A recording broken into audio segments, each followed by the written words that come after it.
Hello everybody in the chess world, and as the title indicates, today we're gonna see a game in which I induce my opponent to make some particular mistakes that I actually calculated that I wanted him to make.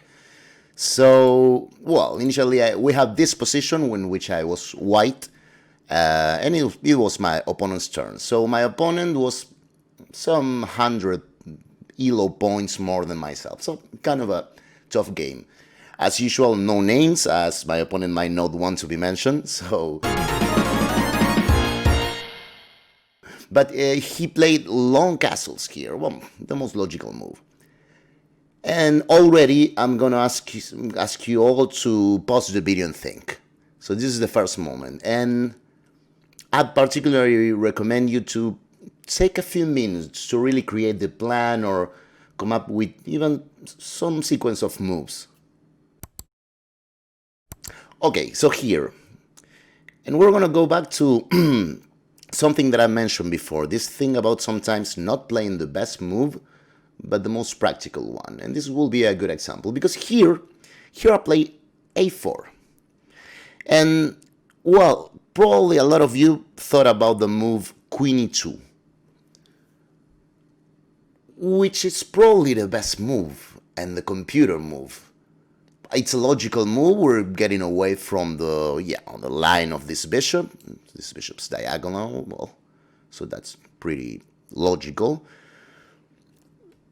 But I decided to play a4 because I'm really actually luring my opponent into playing something that in which I calculated that I had very interesting answers. And you'll see how simple it is in a way.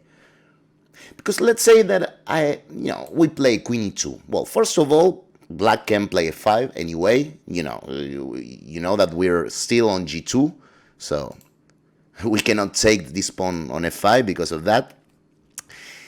And even more, well, let's think about it like this. a4 is a useful move, right? Because now, let's put it into rough terms. If you give me like 4 or 5 tempos, I'll checkmate. Of course, like that. It sounds stupid like that, but it is a useful move because we are always having this plan of playing a5, which, well, I could argue that I'm going to play queen e2, a5, bishop a6, rook a1 or rook a2, and then take on b6, take the bishop, and after king takes, I'll give queen a6 followed by mate on a7. I'm purposely filling up the board with arrows and making all these moves in advance because we're actually going to really see a variation of this later on. So don't worry about it if you haven't, if you didn't understand too much.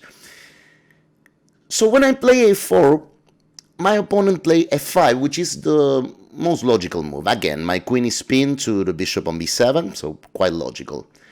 And I want you to see that because here I play queen e2. And let's go to the previous line. We said that I could have played instead of a4, queen e2. Here, this was the position.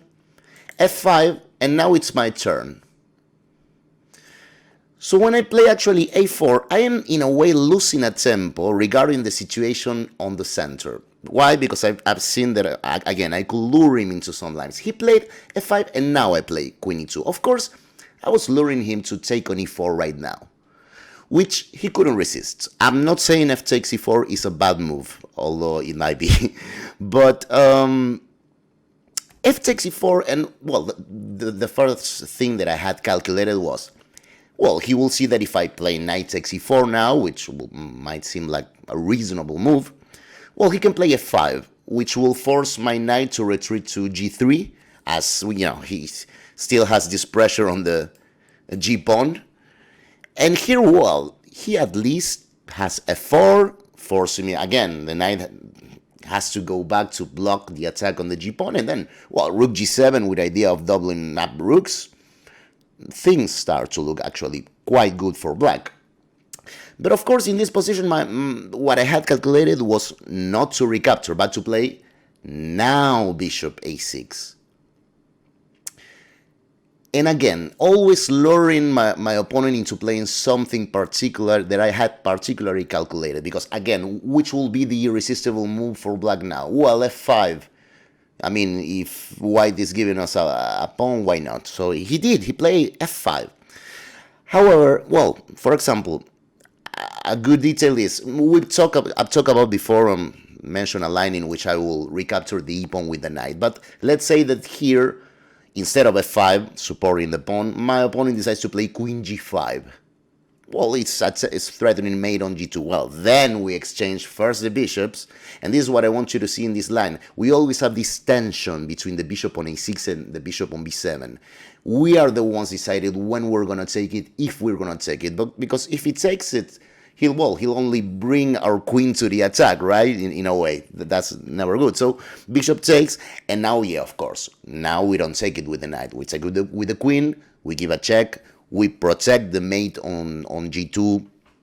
We're totally fine here. So going back, again, he did play the move that I kind of lured him to play, which was f5. Quite logical. He's just, yeah, he's up a pawn. So again, I had some probably 15 minutes before playing a4. When I was calculating a4 and I reached this position, the first move that attracted me was the one that will follow this crazy attack. You know, the last time I showed you all the arrows. Well, look at this. Because first I saw like the most straightforward attack. I already have bishop a6 and queen e2 played, which were a part of that attack. So at first I thought, well, what if I play just a5? Because again, the idea is I want to take on b6, play rook a1, and I'll be ready to play bishop takes b7 check, followed by queen a6 check, queen a7 mate. However, I saw that maybe he could play e5 here. And you'll see how important it could be for black to having that pawn, you know, freeing up, having that freeing move e5. And furthermore, I thought, well, if I take on b6 and he recaptures, and I do go rook a1, there is this resource. Well, again, I'm hitting, just threatening bishop takes b7 check, followed by queen a6 check, mate stuff. But he did have this knight b8, which, yeah, it's a pretty passive move.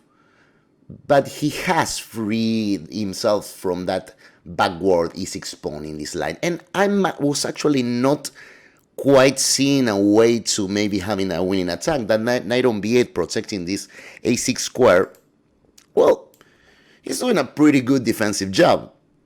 Furthermore, the other line that I had seen when I was calculating a4 in the beginning in this position is what I played. And again, I want you to see how the reason why it was easy for me to find this move. And again, I'm not saying this is the good move, or I'm not, you know, putting judgment into these moves. But this f3 move that I played is typical from so many openings. You know, openings where, well, usually where a gambit is implied, and usually, yeah, white does sacrifice the e4 pawn. And when black takes it, like a Staunton gambit in the Dutch defense might be an example. So this f3 is classical. This is what I play, actually. I didn't play a5, I play f3. And funny enough, well, here my opponent made a pretty big mistake. This is a moment where, well, he not only played into my game, he played exactly what I wanted him to play, but he kind of couldn't probably resist. Maybe the pressure was already too much. I don't know. Because here I had only analyzed two possible alternatives. Both the classical responses to what will be a gambit on the center that I mentioned before. One is obviously to take the pawn. It takes f3. That was the first move that I was watching. And knight takes f3, and there's not a lot more to analyze. I mean, just look at my pieces. They're all active. Again, you know, this situation with the bishop on a6 and the bishop on b7, it's very pleasant for white. This move was always on the table because, yeah, we're eliminating the best defender of black's king, and at the same time we're eliminating an attacker. That's a pretty strong attacker. And again, this backward e6 pawn, I mean, this is pretty unpleasant also for black. The activity for my pieces is quite cool. I still have this plan of playing a5, I can play c4. And of course, the other option that I had considered, besides e takes f3, is again the typical reaction to gambits in the opening, which is in the openings, which is to play e3 to pass. This is classical. Black says like, okay, I pass. I am going to give you back the pawn, but in my own terms. But still, I had calculated that, okay, here I'm going to have to define this tension on a6 and b7 because, yeah, my queen wants to recapture on e3 and she is protecting the bishop. So bishop takes, king takes, queen takes. And as you can see on the board, because I pointed out with the arrow, okay, black gains something with that e3. Now there's no access for my knight to go to f3. That is true. But again, this backward pawn on e6, my pieces are great. Again, I can play a5. His king is still not quite safe. Mine is quite safer. I can play c4. So really, I was, and for example, I actually thought, I think I calculated and I said, well, maybe knight f6. I can even play c4 just to prevent knight d5. And then, yeah, keep on going with a5, right? I really love this position. But, yeah, I thought that in this position, my opponent probably saw both lines, at least in this position, because he thought like about 8 minutes here. So I think what he saw, he probably calculated the same lines as myself. So he probably saw that in both lines, he has the same problem with the e6 pawn, right? I think this was clear. This is one of the problems. So that's why he played e5. Maybe he wanted to be a little bit more creative. And in seeing that that pawn was a problem in both lines, he thought, okay, I'll get rid of it right now instead of, falling into my plans. But this was a big mistake because, well, it's just not precise. I just took on e4. He took on d4, but I just recaptured. And in the game, he played queen d6. But I answered with the obvious knight b3. And, well, you can see with the colors and the arrows.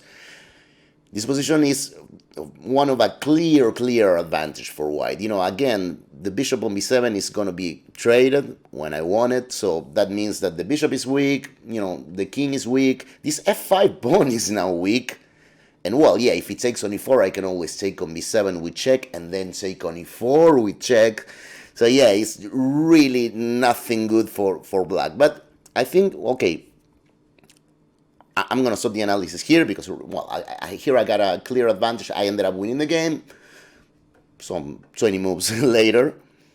Okay, but let's go, just want to do, just again, let's watch it really quickly before ending up the video because it was quite simple, okay?